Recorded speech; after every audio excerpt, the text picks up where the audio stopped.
Checking in again with State Representative Tacky Chan of Quincy, who is in his office on Beacon Hill today. Hi, Tacky. Hey Joe, this Thursday, the 25th, I am indeed in my office. I have some meetings with some folks in the mid-afternoon, and I have a dinner with one of the reps that want to talk about some issues important to that person. And oddly enough, I actually do have a lunch meeting on top of everything else, so it's actually quite a full day. And it's been a busy week at the State House this week, right? Most notably yesterday, the governor's budget was unveiled. Yeah, as you heard last week was a state address. We were hoping to hear some clues that she was going to indicate, and we talked a little bit about pre-K and all that stuff. But the recommendations yesterday is where it's more concrete what she's looking for. And I remind folks, and the advocates kind of are interesting over my decades of doing this, is that they treat the governor's budget as if this is what's going to happen. As it says on the cover, it's a recommendation. Kind of a wish list on the administration's part, right? That's correct. If those remember from the civics class, the U.S. Constitution and our state constitution gives the power of appropriation to the House of Representatives first. So we will obviously wait for House Ways and Means to do their analysis on the governor's budget. And House Ways and Means will make a recommendation to the membership when they file their bill. And then obviously when it goes to the House floor, we'll engage in debate. So those of you are thinking about the timeline, the Patriots Day, I believe, is April 15th. So the Wednesday before Patriots Day is when House Ways and Means is going to release their budget. Amendments are due the Friday before Patriots Day. And we go to debate the week after Patriots Day. See, everything rolls around Patriots Day and the budget in my mind. So we do have sort of a week off between the filing of amendments and the beginning of the debate, unless you're a Ways Means Committee, which you don't get any sleep. And Passover is actually the evening, I believe, of the Monday after Patriots Day, which would be 7 plus 5, which is 22, I believe. So we will be delaying the beginning of the budget, which normally starts that Monday. So there'll be a couple of days delay, which could hold us to the end of the week, and always a possibility of a Saturday session, which is not unheard of. So depending on how efficient we go, it could be a longer week than expected for this year's budget going into the end of April. So right, yeah. Again, it's just a recommendation. She's got ideas. As I said last time, we're always receptive to ideas. Whether we accept her ideas is a whole other matter. Right. Yes. I mean, initially the proposal is 58.1 billion. It's up a little over 2.5%, I think. The priorities, though, are more important, I think, to talk about public transportation, housing, and infrastructure, and public education. Yes, obviously one of the high points she talks about is regarding providing more funding to the MBTA. We have provided some funding in supplemental budgets regarding the necessity of hires. As you're all aware, this is a very competitive marketplace for workers. Workers for the past year and a half essentially has been dictating terms regarding salary and benefits. The government is no different. We generally paid less than the private sector. As much as people like to rally against government employees, these kind of strong worker environment on benefits works against the government as well. So people who actually leave government for better money, big surprise, and those who will reconsider going to government get better pay of something else for equivalent work. In the MBTA, which I'm always never seen this in my lifetime, is struggling for workers. So, also the budget deficit, I believe, is $650-ish million for the upcoming fiscal year, and the government's looking trying to plug that hole as much as possible. We are definitely very concerned about that. And, we're going to see what our options are. As you are probably aware, about 30% of the MBTA budget is kind of in the paying off debt. And to put in perspective, I mean, a government agency, whether it be municipal, state, or whatever, should keep their debt load around 5-ish%. The state debt load's generally around 3% of our budget, give or take, depending on what year we're in. So the MBTA is heavily burned by debt. It's also heavily burned by electric costs because of the fact that the rail system is all electric. And we're moving to electrification of buses over time, which means the electric bill will continue to go up. And people would say, well, you're offsetting my fuel prices. It doesn't matter. The rail system is the biggest consumer of power. No amount of reduction of fossil fuel consumption of bus is going to make up the price differential regarding the volume of electricity that's used to run the train system. So, they continue to be very challenging. We heard from the MBTA general manager yesterday, capital improvements continue to be a priority. He has no desire on creating circumstances where you're doing the same work twice. Their goal is to set a project, have the project, do the project, and not set a project, get it all to like 50% design, then put it back on the shelf. Right. This is not that kind of general manager, which has been the practice of past general managers. Yeah, it's interesting to see. But at the same time, the governor is also talking about a reduced fare program for folks of low income. So it seems a little counterintuitive, because I don't think fares are helping with revenue as it is. Yeah, fares are still a big part of the revenue. It's somewhere around 20% zone, give or take, 5%, depending on the offset of other revenues. Like if more federal money comes in, see the percentage shrinks. So, that's why we say it's give or take, because it depends on the other revenue sources that creates the different bulges and percentages. But I mean, fares are steady revenue at this point, although it is a little confusing. And the reason I say is this. There's only so much space you can put on a train, bus, or commuter rail, and even ferry. And there is a medium, meaning that, obviously they have the data on how many riders they have per month, and they can kind of project out what the expectation is. With the COVID situation we talked about before, where literally almost no one was on a train nearly. And then you go to work from home, which, obviously I work at Beacon Hill. The financial district and all the big business offices around here are not full. I mean, how you tell is basically lunchtime. You walk out between hours 11:30 and 2:30. There's not a lot of folks out here, other than the students. The Suffolk students are all over up here. So that also impacts the MBTA, and they obviously have all that data on ridership, so they can project it out. So if we don't, the only thing they can really do is try to raise fares or try to raise advertising dollars for their various billboards and signage and whatnot for advertisers. But once they get past that, it's a sales tax. They get 1 penny of each dollar, obviously each $6.25. They get 1 penny, and then they have to get assistance from the feds. So whether or not the feds are going to pony up more money to all the public transportation systems nationally, not just us, as part of the infrastructure and other types of big transportation projects at the federal level. And I mean, that's kind of how the MBTA funding works. Fares is almost a fixed cost. But again, we're kind of this weird zone where 2019, the packed to the gills numbers isn't necessarily reflecting the 2024 numbers or 2023 numbers regarding the fact that, work at home is a thing. Right. Does the new, fair share amendment, the millionaire's tax, help at all? No, well, we could probably put some money there towards MBTA. I'm not sure what the plan is up here. I mean, we created kind of like wish list, as I said last time, for the money in the fair share. We didn't put it really as kind of like, it's definitely going to happen. If the money's there, it'd be nice we could do this. And we set aside $1 billion for education and transportation last time. Not entirely clear what the revenue stream would be, because the first time you do it, there's no clear indication of what it's going to look like. There's no track history. Right. Half $1 billion for kind of a wish list, $500 million for a wish list on education, $500 million wish list for transportation. So I have a hard time believing we'll deviate from that idea. It takes about 3-ish years to get a track pattern of what a new tax stream looks like, and we have to wait to see how it unfolds. But I'm not saying we won't, but I'd be a little surprised if we did. Yeah, I know January is a big month for forecasting, right? For projections, anticipating what the state's revenues may be. Have you had any sense for that yet? We're going very conservative. I haven't looked at the latest projections because I suspect they're going to adjust again in March. Okay. How it works, because we get closer and closer to tax day, the projections will start to shift around. A big surprise, people get their refunds long before tax day.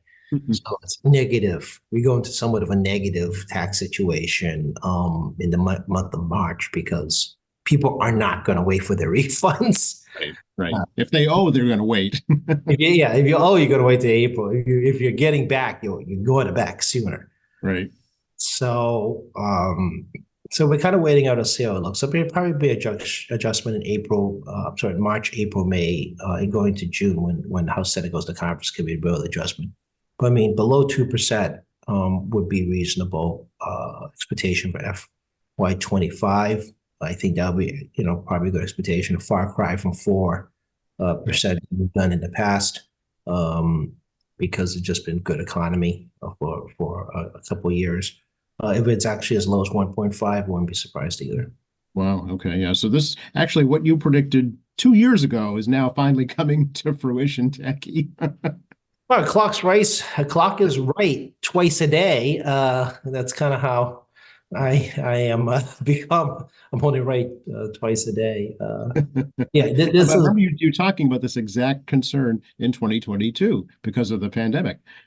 yeah. The pandemic created all kinds of unusual economic situations because we've never seen something like this before. Where we had like 14% unemployment. Then now you can't find people to do work, and it's not because of pandemic benefits. That's gone. I mean, I anticipated that loss of pandemic benefits would have a huge shift on economics in terms of spending and consumption. Again, the economy is 75% driven by consumption, not by manufacturing. So it's really up to literally all of us listening here that actually drives the economy by spending money. Yep. And that didn't happen.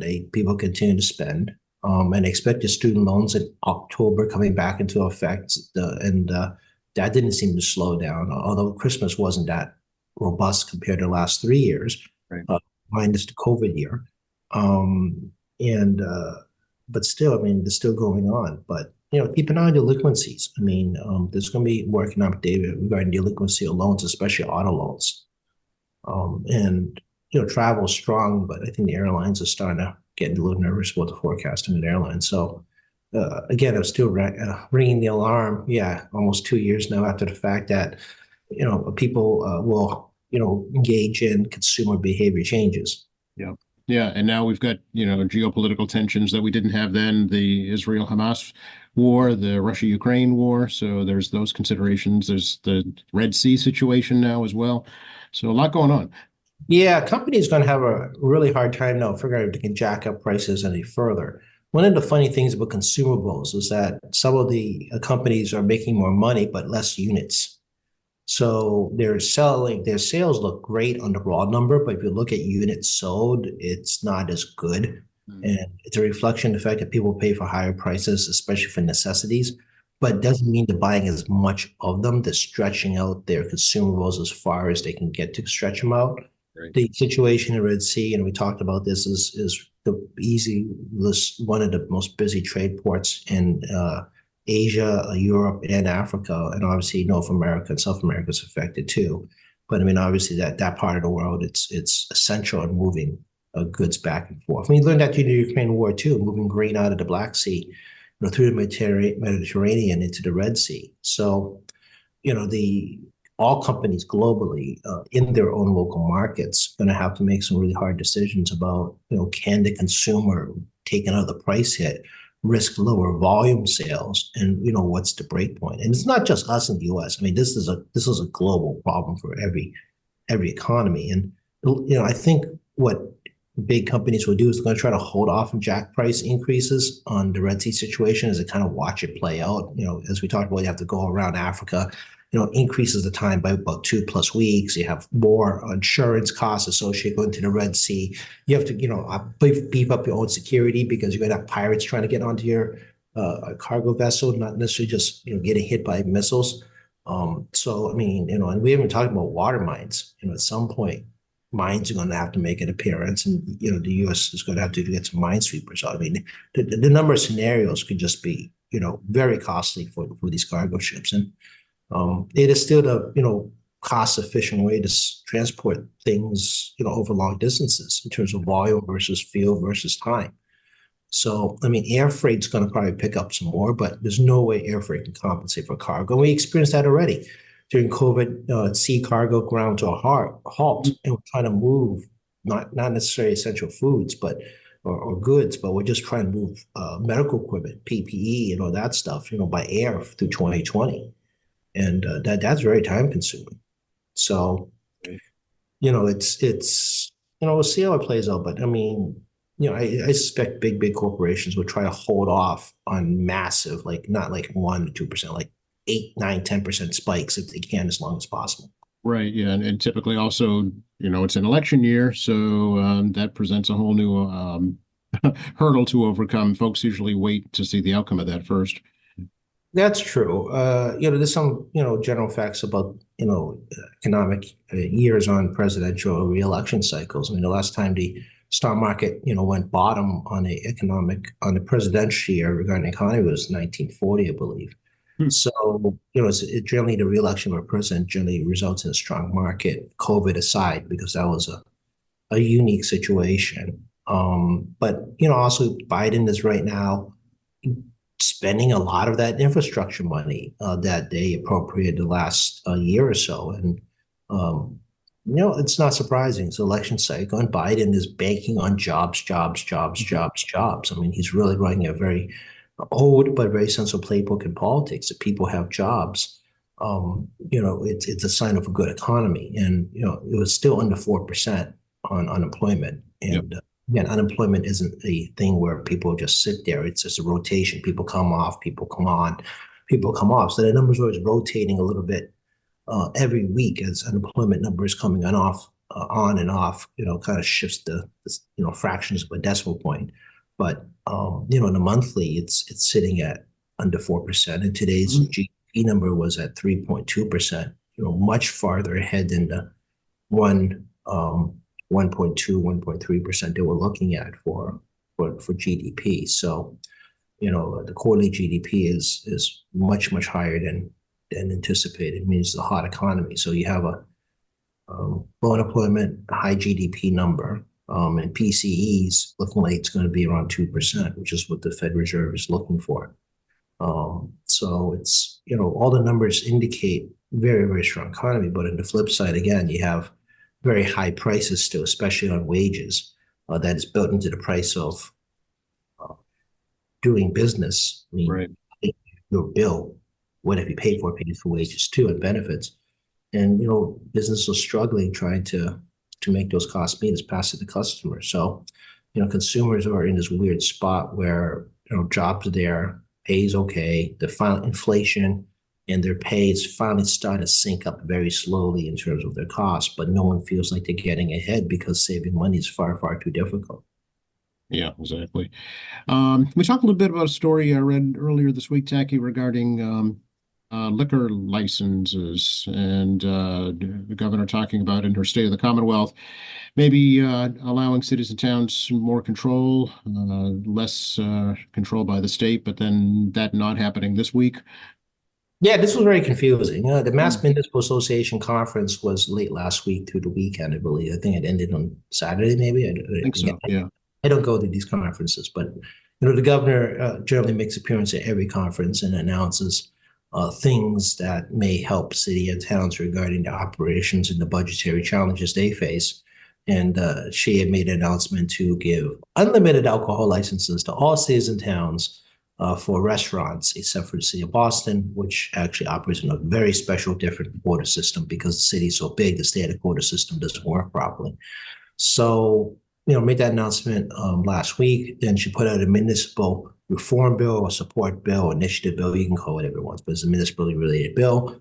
And that language was not there. Right. I believe it was the Boston Globe that had that article. I think that's where I read it, yeah. And a lot of confusion ensued. So this was definitely a right hand, left hand not talking to each other. So it is on something this big a policy matter, which impacts a lot of industries in restaurants, because it's not just restaurant, all the ancillary aspects, alcohol production, providing insurance, all that stuff, plus competitive issues in the local level, and whether that, the restaurant will do better or worse business with alcohol. And of course, changes the valuation of licensed alcohol, which is a quota system. So When we have a limited number of licenses available, the valuation's high. When you flood the market, the valuation declines of the licenses that are currently out there. So yeah, this was, rather a large policy piece that can be very disruptive to the sitting restaurant industry on the alcohol quota valuation. And didn't show up Monday. And this is a bit embarrassing when you think about it, because we're talking about a big seismic shift on what you all this thing probably like just didn't think about, but this is my little world of alcohol policy. And this is a seismic shift on something that's been around since the end of Prohibition. Is a big deal, and I'm sure the Mass Municipal Association was pushing for that. And the fact they make it didn't the fact sheet, the speech didn't match up the bill. That was actually also submitted on Friday. So the fact sheet, their speech was all in the same name with the bill, but the bill didn't reflect the speech nor the fact sheet. So we were relying on the fact sheet as our first view. And, then we looked at the bill, it was like, it's not here. Oops, Yeah. that's a big oops. Yeah, this is embarrassing. This is very Yeah. embarrassing. Again, right hand, left hand, not conversing. And they've been there a year. You expect them to at least be able to get their feet much better under them at this point. Right. Yeah. We should talk, I guess, a little bit about some of the things that are included in that. An opportunity for municipalities to get more revenue from the hotel tax, meals tax, and I think excise tax.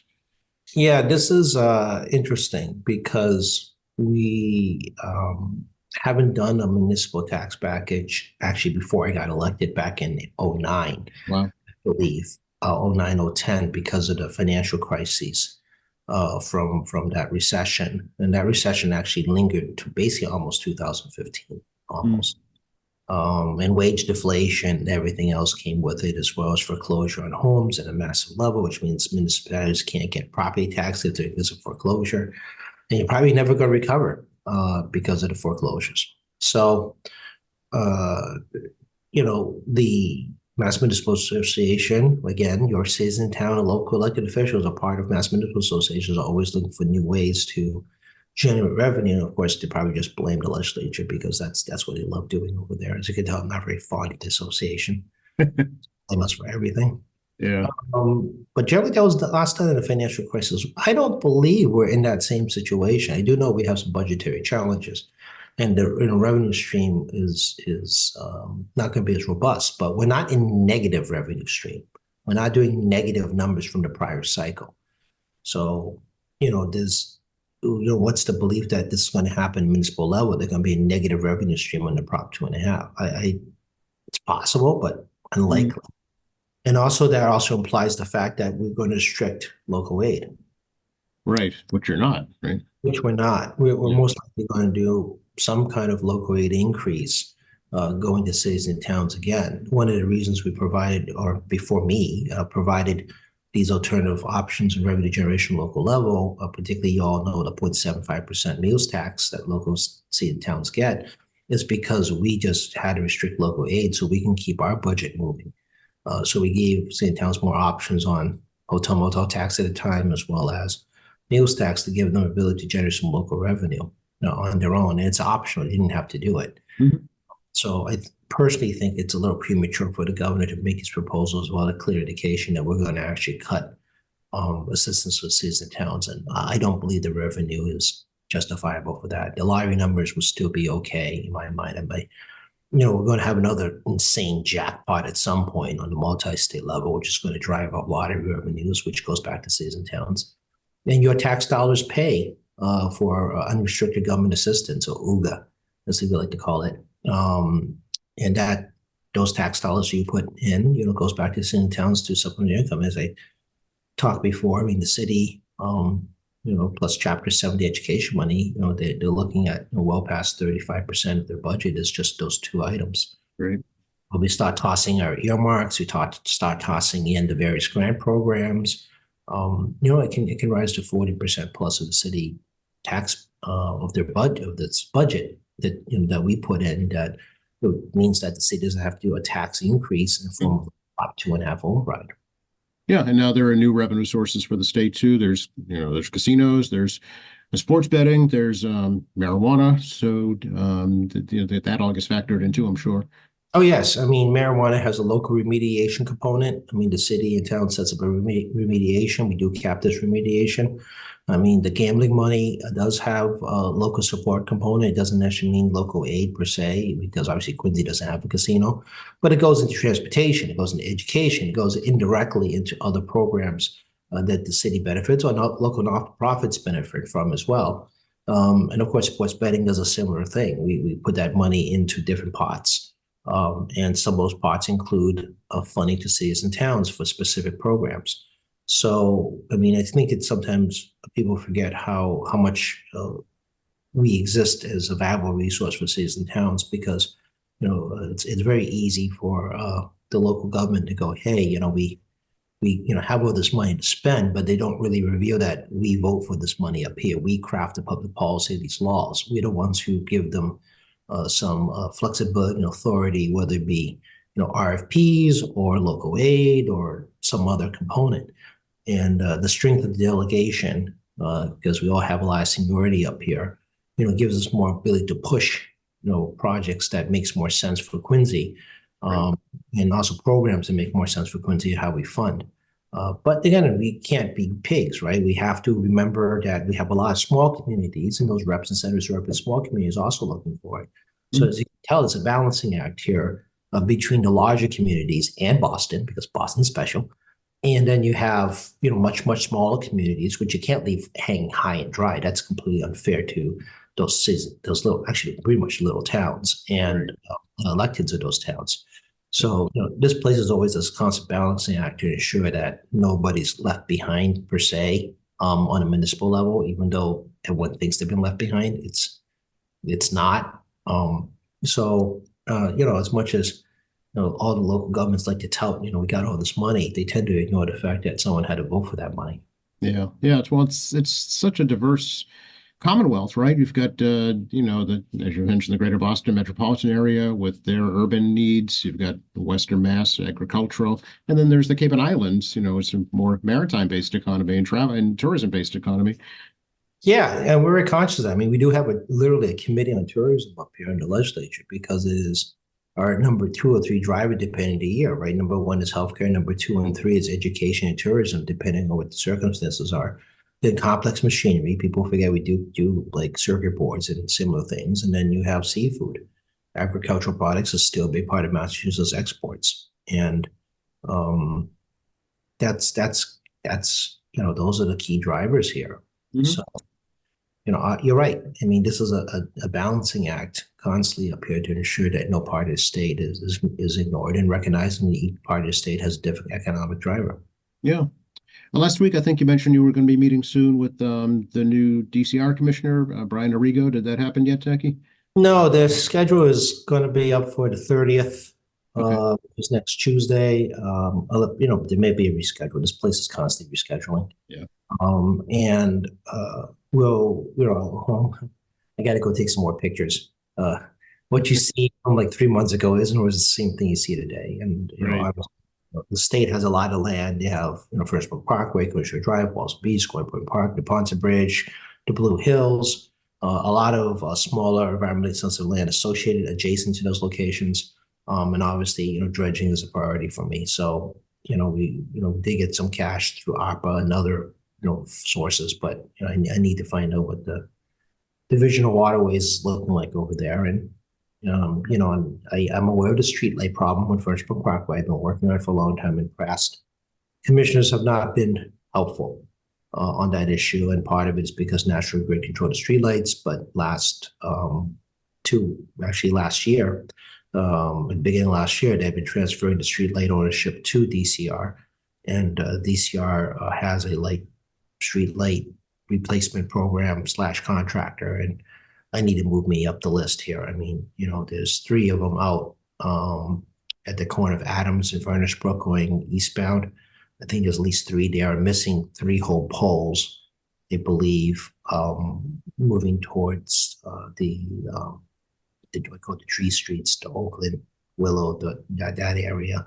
Okay. Can't remember all the names. Those bad at street names. I just can see in my head. So that's space on the way to the Newport Ave, but not quite there yet. About maybe like Yep, gotcha. It's very treed, so it's very dark. So yeah, that's an issue for sure.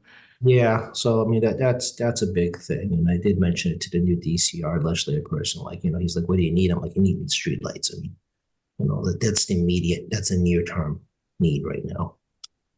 This has got to get resolved, and they're also aware of the whole issue regarding at the middle school there, which don't make me say names because I keep massacring it. But I mean, people picking up their kids keep grinding up the muddy sections, and we constantly keep hearing from folks about that. So you can't do a whole new curb cut sidewalk. And I'll be frank with you, folks. You put a curb cut sidewalks, it does not discourage people from driving onto the sidewalk and ruining it. All right, I've seen this enough, and you've all seen this enough of people putting half their car on the sidewalk. You think Oh that's yeah. you think that's good for the sidewalk and their curb cut? Of course not. And Ann was driving an SUV, so it was like 2 tons of it.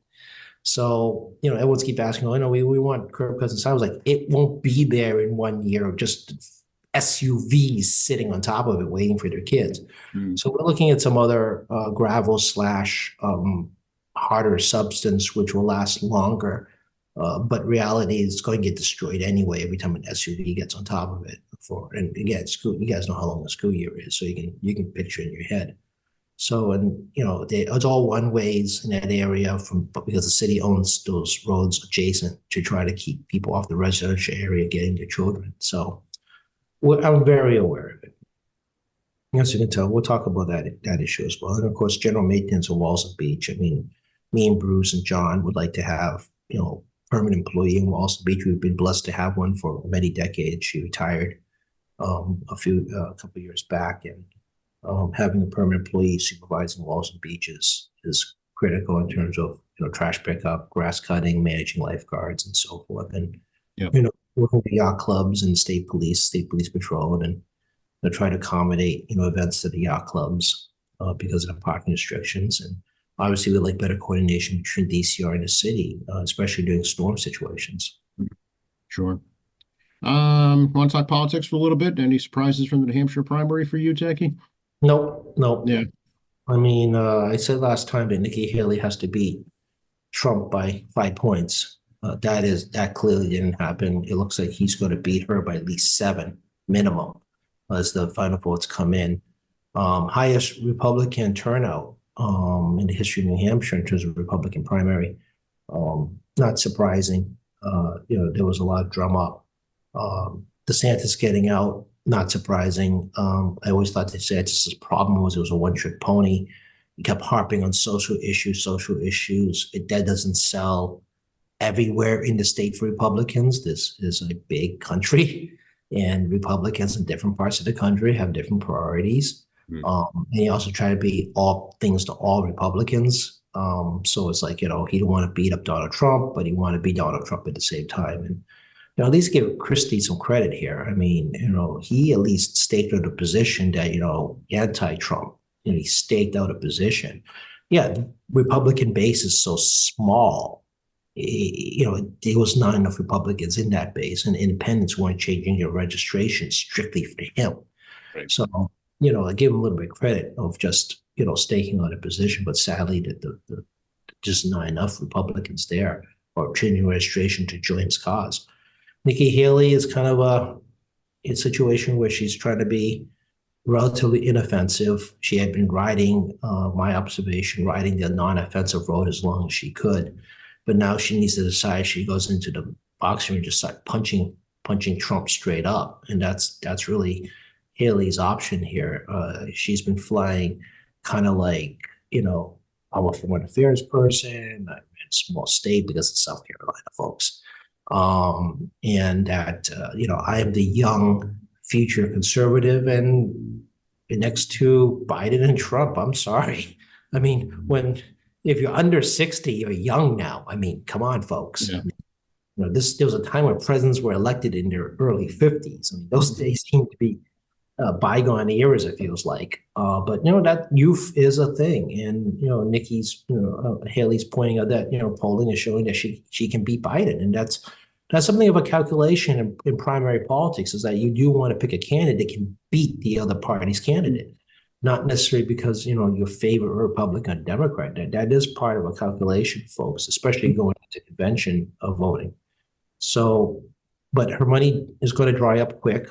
Like I said, she needed a strong showing in New Hampshire. She needed a win. She didn't get it. Nevada caucuses are up next week, I think, or the Right. second week of April. Caucuses matter. The media spends way too much time on primaries. Yeah. Now, caucuses matter a lot. And in her home state of South Carolina is up in 3 weeks or so. So, and Tim Scott, who she appointed to be a U.S. senator, has gone with Donald Trump, which obviously a slap in the face of the woman that gave you a job essentially. Right.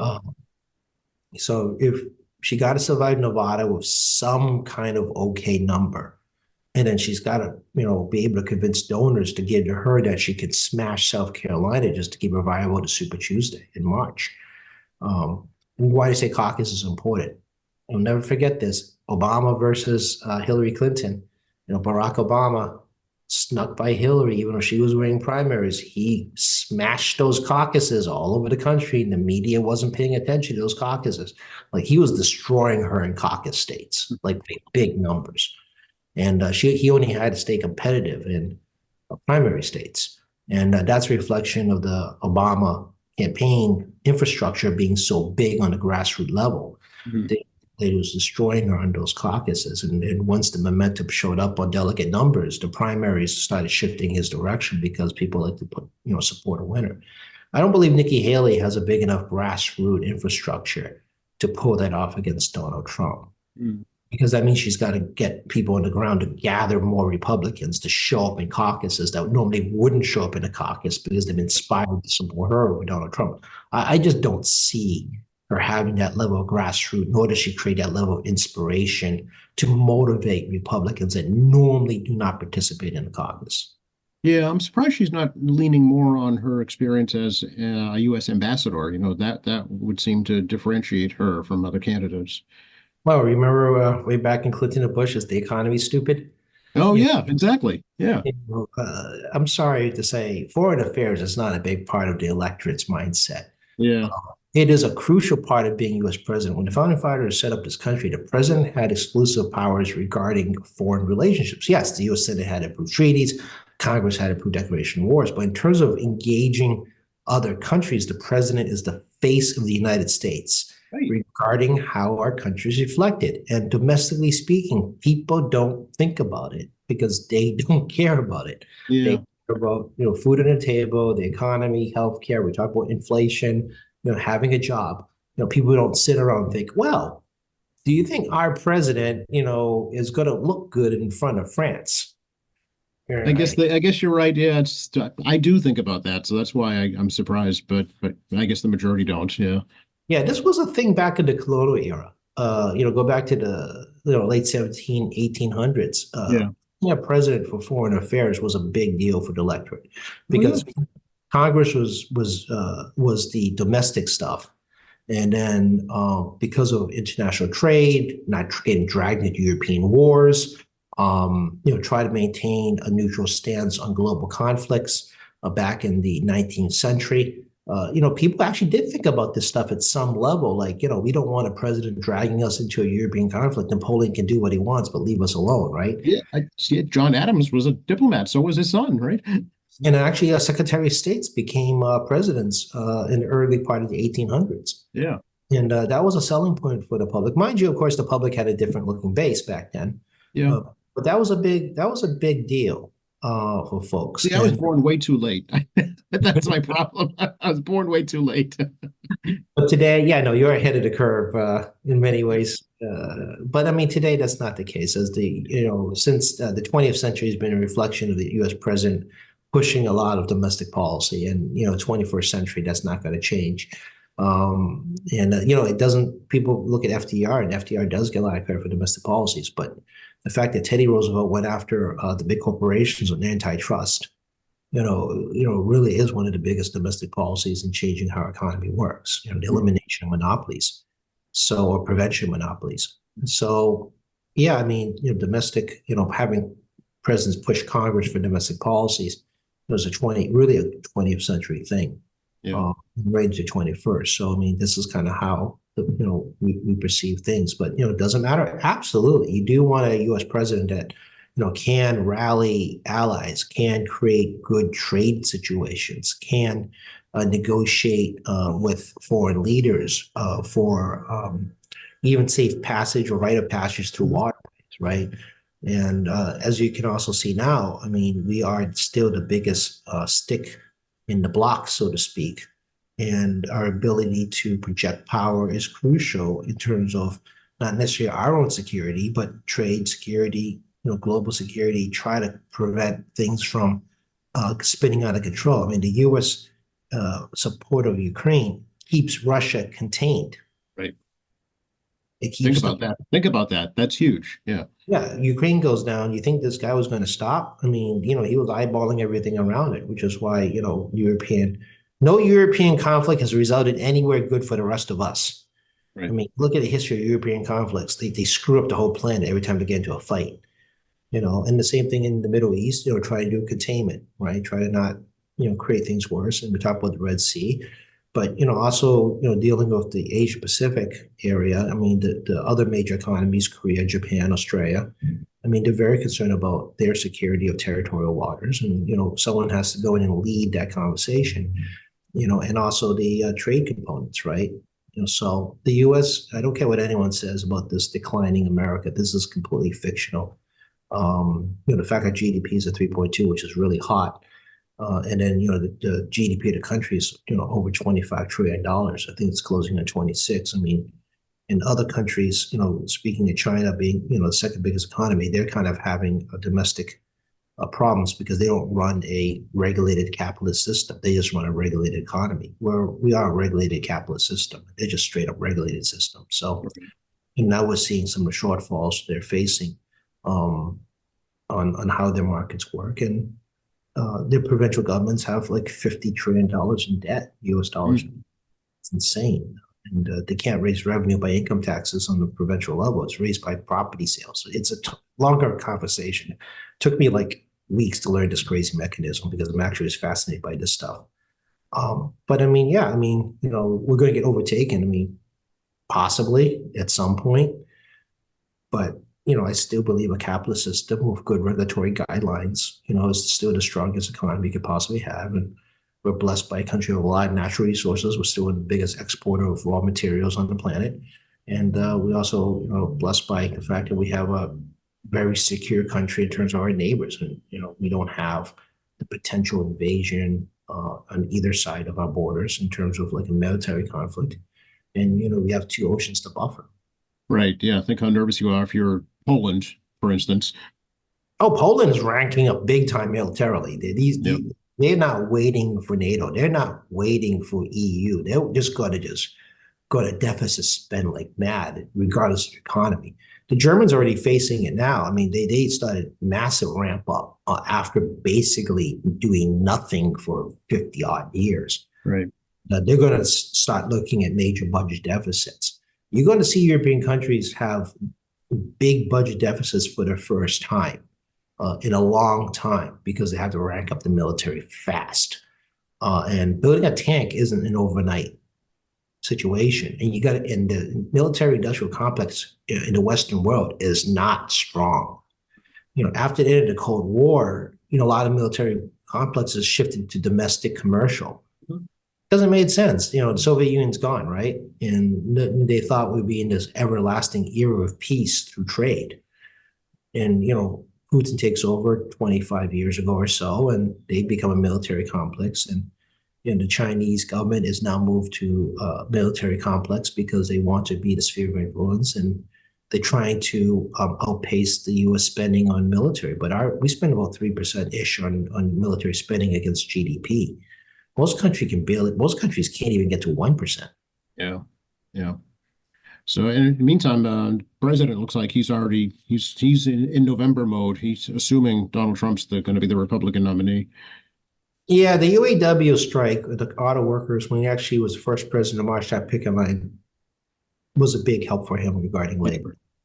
And while labor movement slowed a little bit at the end of 2023 when organizing, organizing, whether it be at Starbucks or Amazon, is still going on, and labor is having a resurgence on that.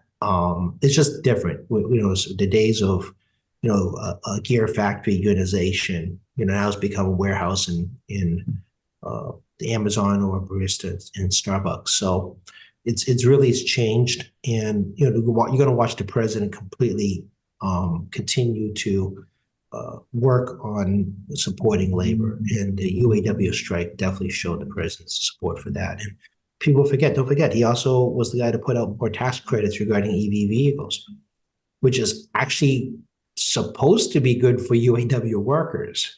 However, the economy is not helping because anyone who could afford an EV vehicle already took advantage of the tax credit when interest rates were lower. And now interest rates may be going to be declining in 2024, maybe. Maybe, yeah. And at some point, and people will be able to take that advantage of the tax credit and the interest rate. But again, 6% is not very favorable for interest rate when you could have got a car for like 3.7 5 years ago. So because it was a 3.9, whatever, it's under 4%. So the president needs a lot of things to happen that he has no control over, to really make people feel like that the dollar stretches further. But it's not a bad move in my personal opinion. Supporting labor heavily as labor is moving around the country strong, and I'm sure Donald Trump's going to court labor too. But you also got the labor guys still have to get their guys to vote the way they would like them to vote once they endorse. And that's a different battle that none of us as elected officials have really much control over. Right, right. We're going to still court their vote. However, whether they listen to union leadership, well, that's a question about the quality of union leadership. And the UAW seems to be on the outside looking in. A pretty strong united front. I'm not saying it's like 100% people going to follow the leadership, but it's looking like it's going to be pretty strong because leadership delivered. Anything coming up in the district the next little while, Techie, we should know about? Trying to think. There's a lot going on in January. It's pretty quiet. We have Chili Fest coming up on February 3rd. I think that's a Saturday out in Hell's Neck. That's a little far out. Actually, Monday at State House, we're going to talk about Fred Karamatsu Day. Is it Fred? Was it? It's Karamatsu Day. I probably got the first name wrong. But I mean, those who don't know, the Karamatsu case is the case regarding Japanese internment camps. And, this case is pivotal because it, authorized the U.S. government to inter people into camps, stripping them of their rights of movement, which is a constitutional right during wartime.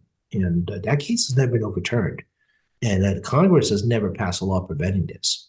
So the Karamatsu Day is actually on Monday. The State House is going to do a little recognition, which there's a bill trying to make Karamatsu Day a thing in Massachusetts in terms of recognition. And New England School of Law, well, New England Law School now, has invited me to come down to talk a little bit about this issue and importance of civil rights. But yeah, folks, it is the power of the U.S. government, basically the president, to ability to inter people based on race.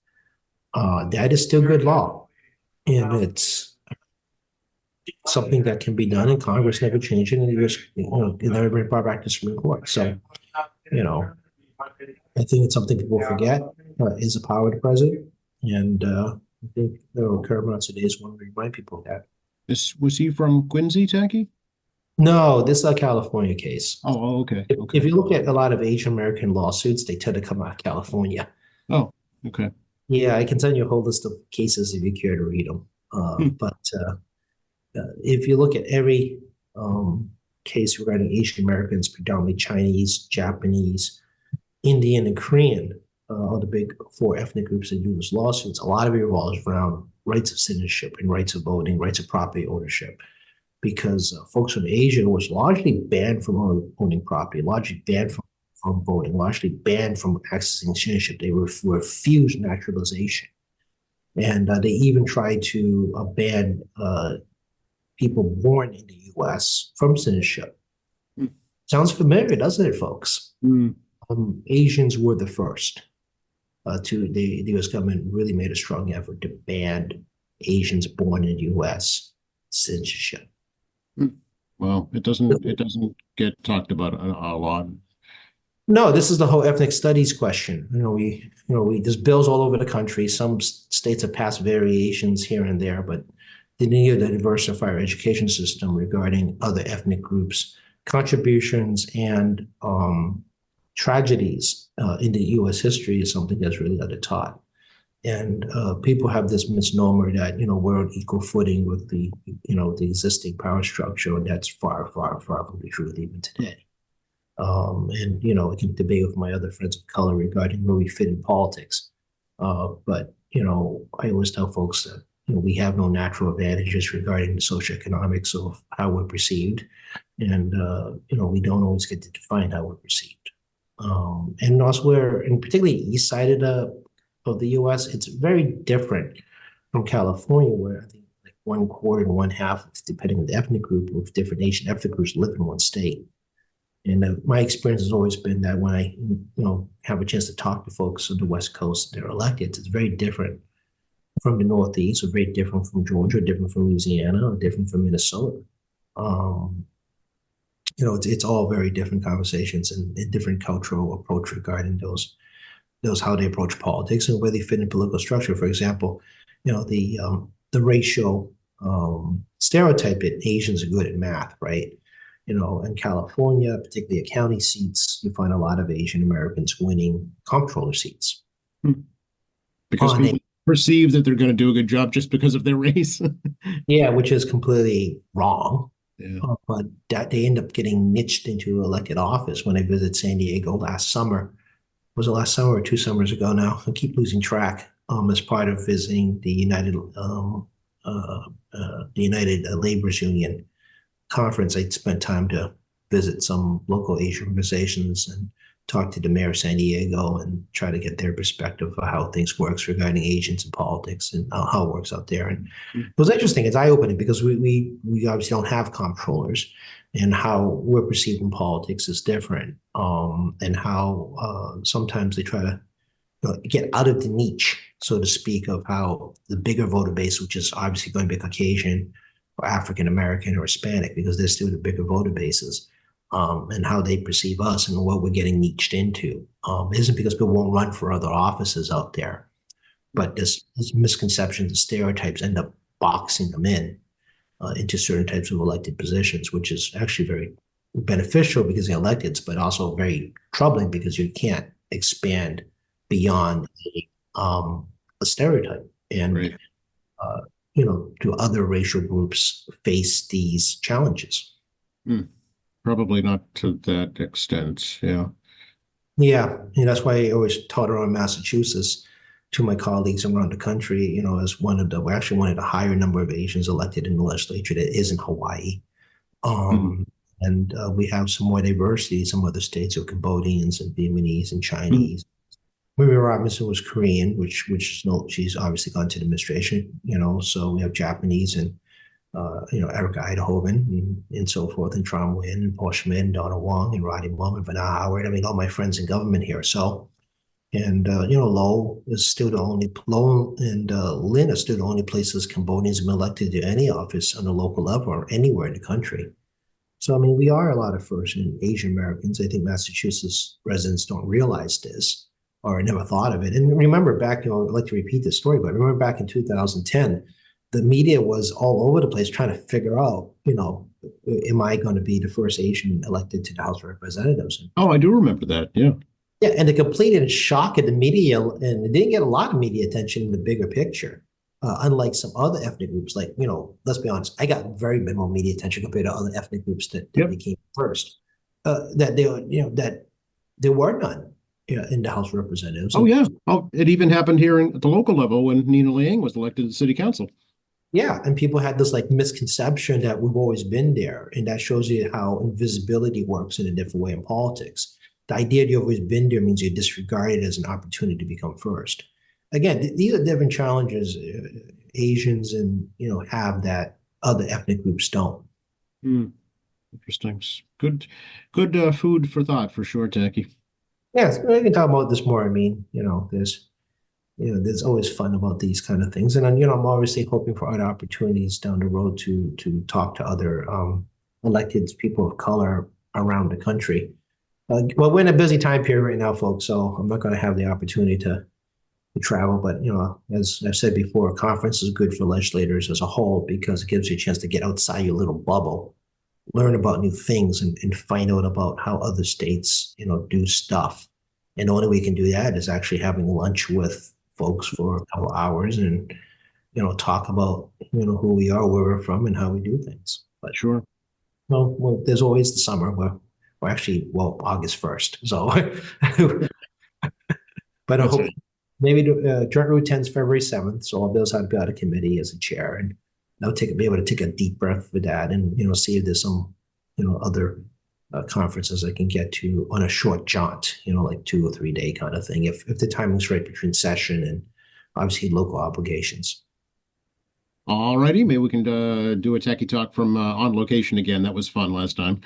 Yeah, we'll see if we can do that again. I think that's good too. I think it's I wish I had the ability to do better, like on the move, because the idea of a shaky camera on audio it's probably fine, but I don't think people on YouTube or on cable access want to see me with a shaky camera trying to show you what things are.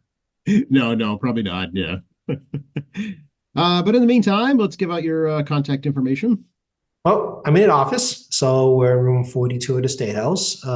We are staffed, 617-722-2370, 617-722-2370. How the world's changed. I have to tell people we're staffed because of this hybrid world we live in, right?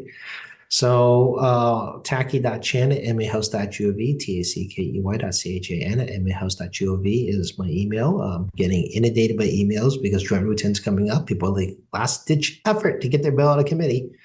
Obviously, we have the malegislature.gov. You can watch your hearings. You can look up your own bills. It's actually a pretty good website on many levels of research, as well as tackychan.org is our resource page, and at tackychan at X and State Representative Tacky Chan Facebook. Do not social media message me. Please email or call the office. It's, it gets a bit much because you also got LinkedIn and there's Facebook. Was also there's like WhatsApp and WeChat and Signal and all these. And what's another one? Like so many of these people trying to find me. Instagram, TikTok, or I don't know. Yeah, I mean, if you're trying to keep up with 9 different messaging systems, folks, it ain't gonna work. Right. Not a teenager. I mean, obviously you can watch, me and Joe listen to your favorite podcast. Oh yeah, don't forget if you're using Google Podcasts, it's going to change over in April. You probably got some emails, but get ready to shift your subscription to include us.